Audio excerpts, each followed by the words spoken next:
نحمده ونصلي على رسوله الكريم اما بعد فاعوذ بالله من الشيطان الرجيم بسم الله الرحمن الرحيم وقال النبي صلى الله عليه وسلم يا فتيان قريش لا تزنوا فإنه من سلم الله له شبابه دخل الجنة او كما قال عليه الصلاة والسلام۔ میرے محترم ساتھیو، ہمارے آج کے درس کا موضوع ہے شرمگاہ کی حفاظت پر انعام۔ ہم نے گزرے 2 درسوں میں زناکاروں کے بارے میں تفصیل کے ساتھ وضاحت کی کہ ان کے بارے میں قرآن اور حدیث میں ہمیں کیا تعلیمات دی گئی ہے۔ ابھی اس درس میں ہم جان لیں گے کہ جو بھی انسان اپنے آپ کو اس برائی سے بچائے گا تو اللہ تعالیٰ اس کو کیا انعام عطا فرمائیں گے۔ تو اس کے بارے میں بہت زیادہ احادیث ہے جس میں حضور صلی اللہ علیہ وسلم نے اپنی شرمگاہ کی حفاظت کرنے والوں کے لیے کئی انعامات کا ذکر فرمایا ہے۔ ایک حدیث میں حضور صلی اللہ علیہ وسلم فرماتے ہیں کہ جو شخص مجھ سے 6 باتوں کی ضمانت لے لے میں اس کے لیے جنت کی ضمانت لیتا ہوں۔ صحابہ کرام رضی اللہ تعالیٰ عنہم نے عرض کیا کہ اللہ کے رسول وہ 6 باتیں کیا ہے؟ تو آپ صلی اللہ علیہ وسلم نے فرمایا من اذا حدث صدقہ، کہ جب کوئی بات کرے تو وہ سچ بولے، وَإِذَا وَعَدَ أَنْجَزَ، اور جب کوئی وعدہ کرے تو اس کو پورا کرے، وَإِذَا اؤْتُمِنَ أَدَّى، اور جب اس کے پاس امانت رکھی جائے تو وہ اس امانت کو پورا ادا کرے، وَمَنْ غَضَّ بَصَرَهُ، اور جو اپنی نگاہ نیچی رکھے، وَحَفِظَ فَرْجَهُ، اور اپنی شرمگاہ کی حفاظت کرے، وَكَفَّ يَدَهُ أَوْ قَالَ نَفْسَهُ، اور جو اپنے ہاتھ یا اپنی ذات کو دوسروں کو اذیت دینے سے روکے۔ یہ 6 کام جو بھی کرے گا تو میں اس کے لیے جنت کی ضمانت لیتا ہوں، یہ آپ صلی اللہ علیہ وسلم نے فرمایا۔ اسی طرح ایک اور حدیث میں حضور صلی اللہ علیہ وسلم فرماتے ہیں، ابن عباس رضی اللہ تعالیٰ عنہ نے آپ صلی اللہ علیہ وسلم سے نقل کی ہے، یا شباب قریش، اے قریش کے نوجوانوں، احفظوا فروجکم، اپنی شرمگاہوں کو محفوظ رکھو، ولا تزنوا، اور زنا مت کرو، الا، خبردار، اچھی طرح سنو، من حفظ فرجہ فلہ الجنہ، جو بھی اپنی شرمگاہ کی حفاظت کرے گا تو اس کے لیے جنت ہے۔ یہ بھی شعب الایمان کی روایت ہے۔ اسی طرح شعب الایمان کی ایک اور روایت ہے، اس میں حضور صلی اللہ علیہ وسلم فرماتے ہیں، یا فتیان قریش، اے قریش کے جوانوں،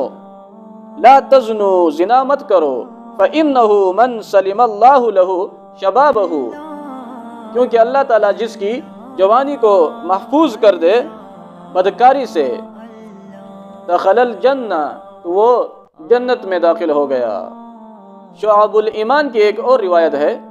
اس میں حضرت ابو ہریرہ رضی اللہ تعالیٰ عنہ وہ نقل کرتے ہیں کہ آپ صلی اللہ علیہ وسلم نے فرمایا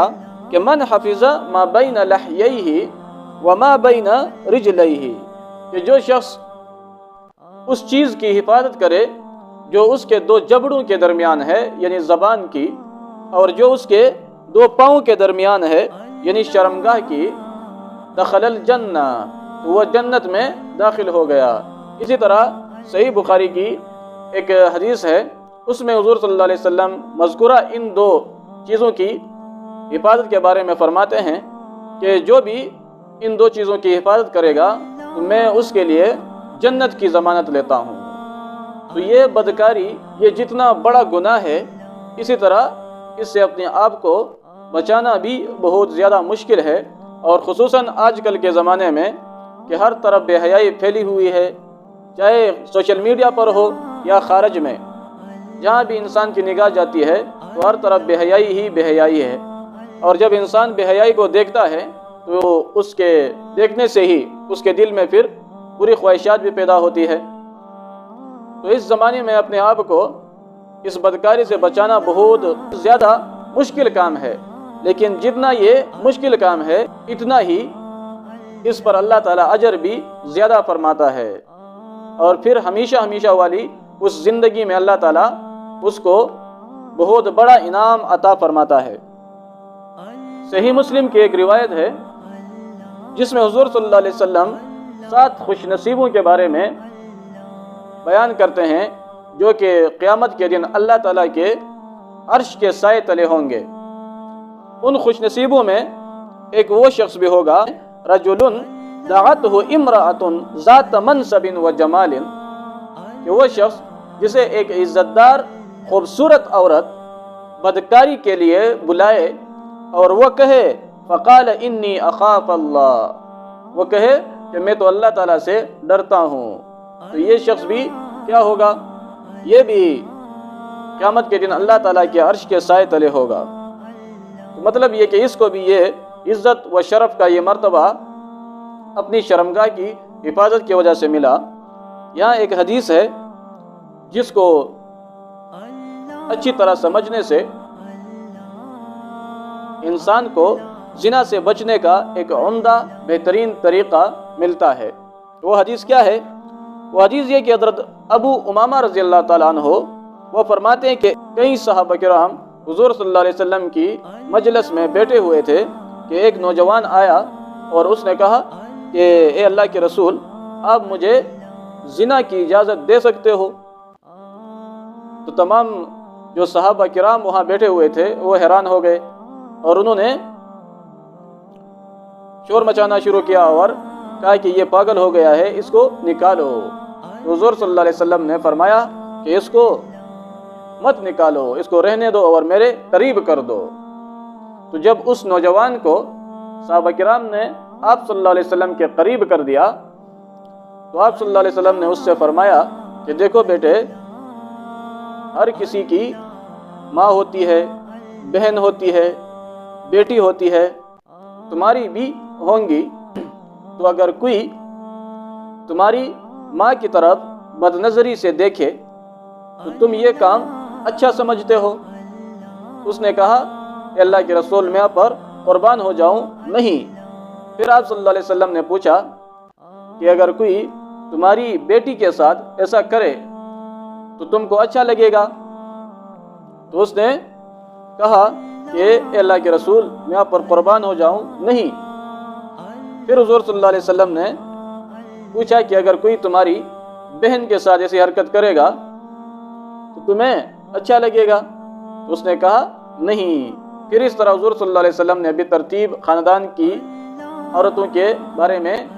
سب کے بارے میں پوچھا تو اس نے کہا کہ نہیں، ہرگز نہیں۔ تو آپ صلی اللہ علیہ وسلم نے اس کو فرمایا کہ اسی طرح عورتیں بھی کسی کی ماں ہیں، یہ بھی کسی کی بیٹیاں ہوتی ہیں، یہ بھی کسی کی بہن ہوتی ہیں، یہ بھی کسی کی یا پھوپھی یا خالہ ہوتی ہیں۔ تو جس طرح تمہاری ماں، بہن، بیٹی کے ساتھ کوئی اس طرح کرنے کی جسارت کرے گا تو تمہیں بہت زیادہ برا لگے گا۔ تم دوسروں کی بیوی، بہن، بھائی کے ساتھ اس طرح کرو گے تو انہیں بھی برا لگے گا نا۔ تو اس طرح سمجھانے سے وہ نوجوان سمجھ گیا اور اس نے آپ صلی اللہ علیہ وسلم سے عرض کیا کہ اللہ کے رسول میرے لیے دعا فرمائیے۔ پھر آپ صلی اللہ علیہ وسلم نے اس کے سر پر ہاتھ رکھ کر یہ دعا فرمائی کہ اللہم اغفر ذنبہ، اے اللہ اس کے گناہوں کو معاف فرما دیجئے، وطہر قلبہ، اور اس کے دل کو پاک فرما دیجئے، وحسن فرجہ، شرمگاہ کی حفاظت فرما دیجئے۔ علماء کرام لکھتے ہیں کہ اس واقعے میں پیغمبر خدا صلی اللہ علیہ وسلم نے بدکاری سے بچنے کی ایک ایسی عمدہ تدبیر امت کو بتلائی ہے کہ جو بھی برائی کرنے والا ایک لمحہ کے لیے بھی اس بارے میں سوچ لے تو وہ غلط ارادے سے باز آ سکتا ہے، کیونکہ ظاہر ہے جس عورت سے بھی بدکاری کا ارادہ ہوگا تو وہ کسی کی بہن، کسی کی بیٹی، کسی کی ماں، کسی کی بیوی ضرور ہوگی۔ اور جس طرح آدمی خود اپنی ماں بہنوں کے ساتھ جرم گوارا نہیں کرتا تو اسے سوچنا چاہیے کہ دوسرے لوگ کیوں کر گوارا کریں گے۔ تو اس طرح اگر ہم اس حدیث سے سبق لیں اور اس بارے میں سوچیں گے تو ہر انسان وہ اس بدکاری سے بچ سکتا ہے۔ آخر میں اللہ تعالیٰ سے دعا ہے کہ اللہ تعالیٰ ہمیں ہر قسم کے برائیوں سے محفوظ فرمائے، آمین۔